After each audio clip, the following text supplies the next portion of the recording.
لو عندك شعر فانت محتاج بني ستان. ازاي تختاروا نوع البني الستان المناسب ليك؟ ما فرقش نوع الشعر ستريت كيرلي ويفي، انت محتاجه تلبسي بني ستان وانت نايمه عشان تحمي شعرك. انا هعرفك الفرق بين بنيهات الستان عشان تعرفي تختاري ازاي. اول حاجه السكارف الستان. الم شعري، وطبعا الشعر لازم يتلم كده بباينابل فوق قبل ما انام. دي بتيجي كده المثلث من تحت ويتربط على فوق كده.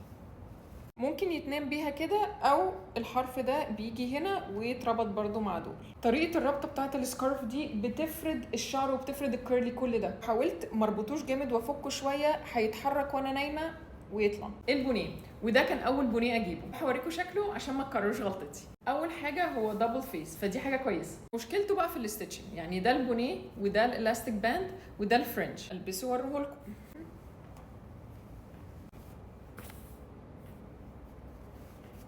انا مش هعرف انام كده وده جاي في وشي بالمنظر ده. انا حاطه الالاستيك باند عند اورتي اهو. ما هو انا مش هحط الالاستيك باند عند شعري، مش هحطه كده، هحطه على الاقل عند اورتي. حاسه ان انا في الافلام القديمه ديت بتاعه الوايلد ويست. انتوا محتاجين الستيتشنج والفرنش تبقى كده. دبل فيس برضو الستيتشنج بتاعته اهيت ومفيش فرنش.